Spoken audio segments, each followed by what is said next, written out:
transmission line stand mount speaker. Who? Check this shit out.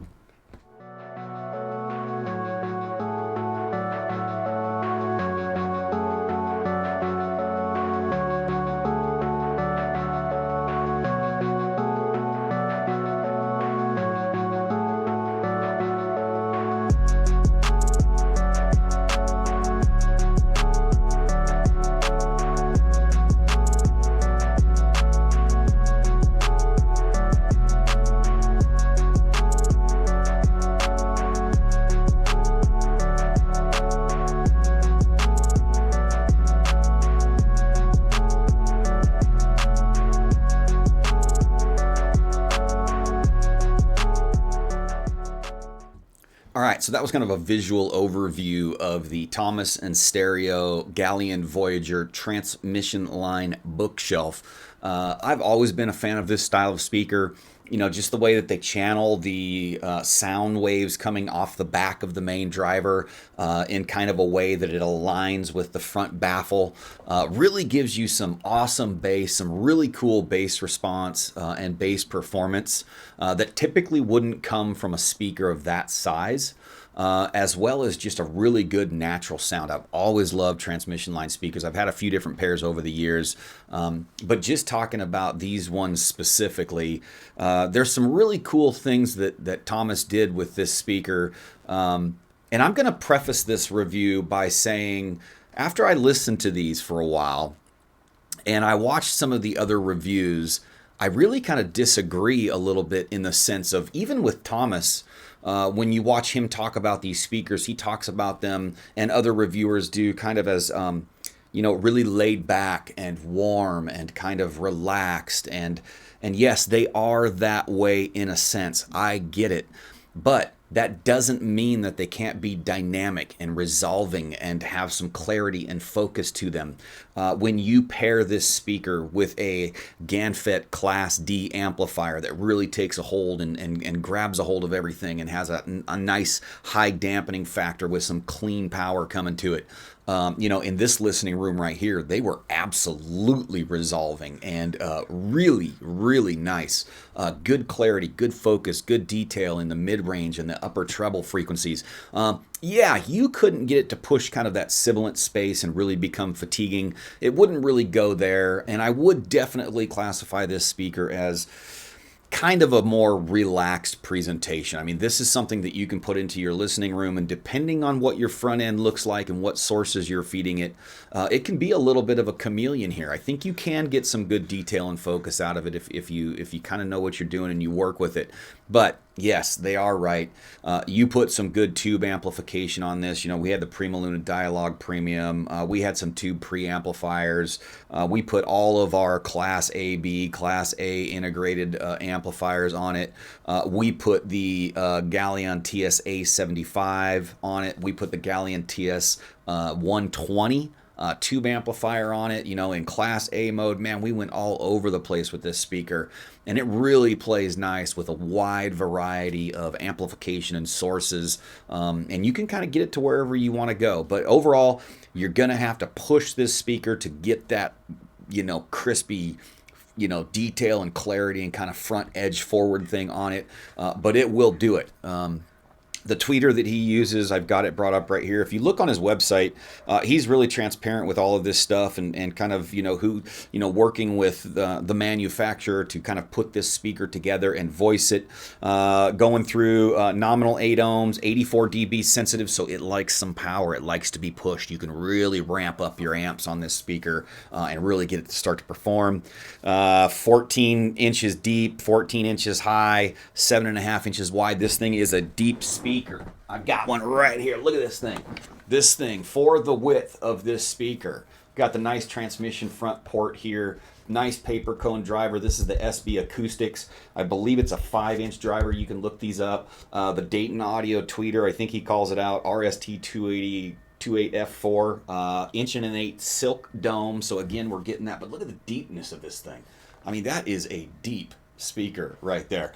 Beautiful binding post, as you guys saw. I mean, you looked at this speaker, but just kind of holding it up here for reference. This is no joke of a speaker. But they are kind of light. And why are they light? They're kind of light because Thomas intended it that way. He talks about on his website, if you go to his website, it's birch wood. It's not MDF or HDF.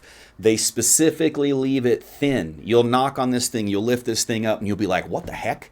Like, is this just a cheaply built speaker? Are they using thin wood on purpose, you know? No, this stuff is solid birch, but it is intentionally left to be kind of thin-walled so you get that resonance, which just makes that nice, warm, rich, mid-range, upper bass.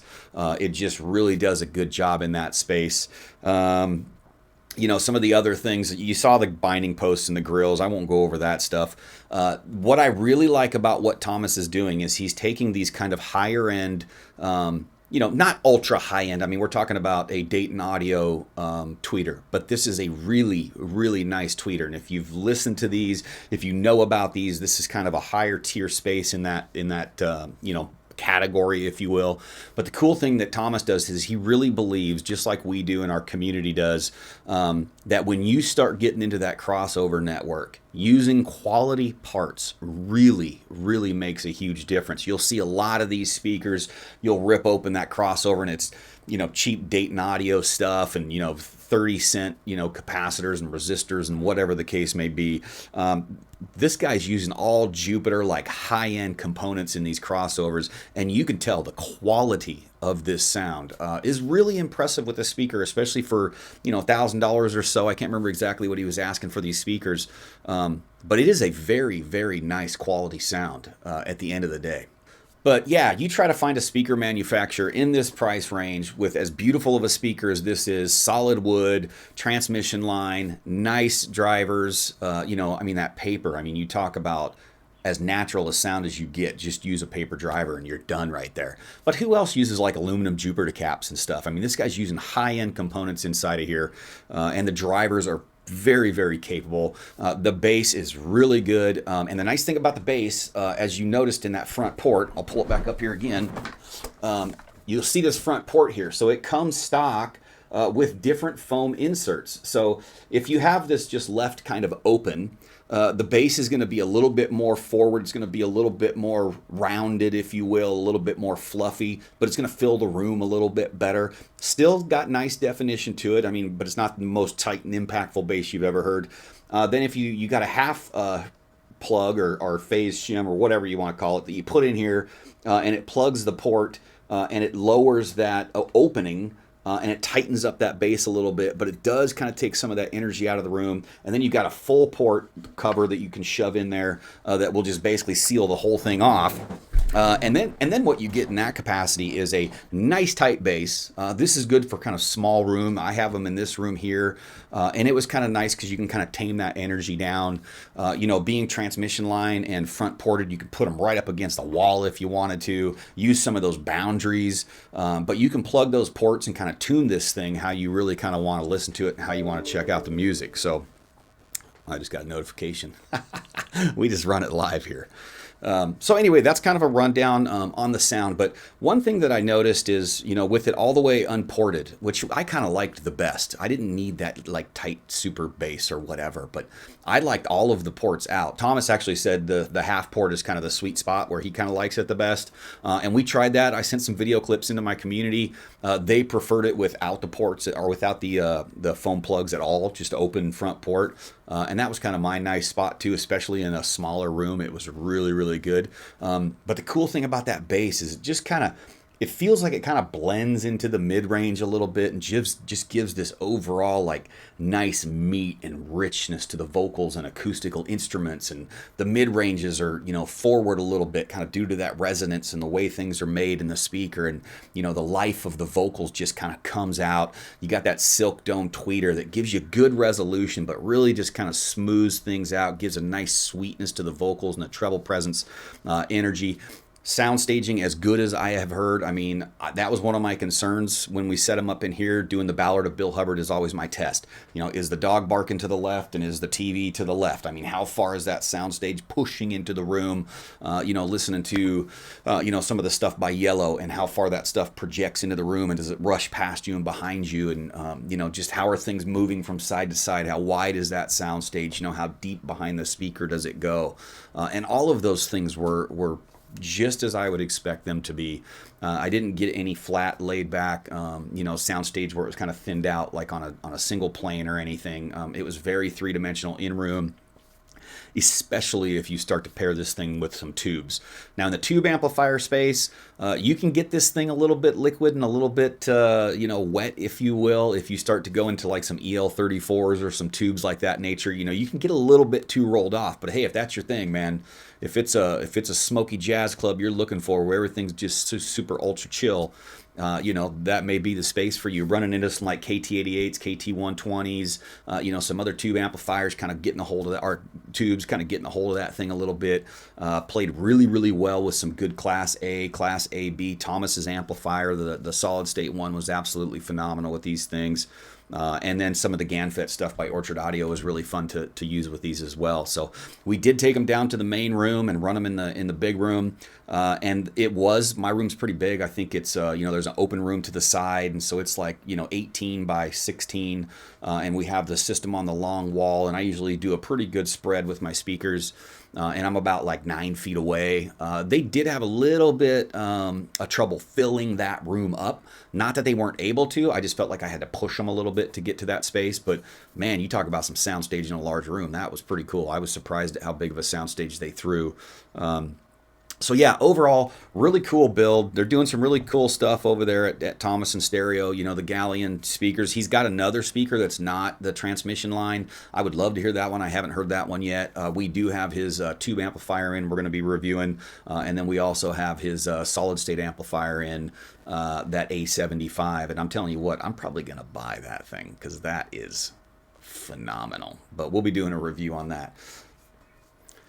So yeah, but overall, a super beautiful speaker. I love the front baffle, kind of all the little screws and the way that everything kind of goes in there. I mean, you know, tell me that ain't pretty. Look at that. That just looks cool, man. Like the way the tweeter's screwed in, and it's got all the screws and, you know, the little inserts for the grills on it. Really cool port. You know, all the wood is done really nice. The fit and finish is really good.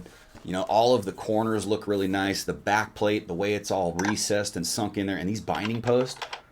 Are you serious, dude? These are straight copper. Straight copper. They feel so good. And, man, they just look cool, too. Which I gave you guys some good shots of the binding posts in the videos earlier. So, anyway, huge shout out to Thomas and Stereo for letting us have these speakers in for review. It was a real treat, and I'm a real big fan of transmission line and musical speakers. I mean, we got enough of these speakers on the market that are crispy and forward and clean, and everybody's pushing for this ultra clarity and detail and focus and just getting into this soundstage with magnifying glasses and diving deep into the little teeny nuances and the cutting edges into the, you know, the bass player's shoelace in the back of the soundstage, and, you know, how clear it's defined on the little plastic part that's wrapped around to help it go through the hole of the shoe. You know, I mean, enough is enough in some cases. So it was really nice to be able to spend some time with this speaker, really get into a nice musical space, just relax, appreciate some really good music that had a nice organic, lifelike sound to it, and it was just a real fun time hanging out with the Voyager TL. So yeah, so if that intrigues you, if you're interested in something like that, you know, make sure to go check out Thomas and Stereo, the Galion Voyager TL speaker, transmission line stand mount. Really cool speaker. I would say for the price that he's asking, I got no issues paying that. I would love this setup in a small room. If you got a dedicated listening room that's, you know, 13 by 16, 13 by 13, you know, something in that kind of large bedroom space. I think in a mid to near field setup, with some nice tube amplification or even some nice Class A or Class B, you know, this can be a really fun experience with this speaker. And man, you talk about just getting sucked into the music and wrapped up with a musical blanket. Pretty impressive. So anyway, I hope you guys appreciated that review. I'm James, your ABX audiophile. We will see you on the next one.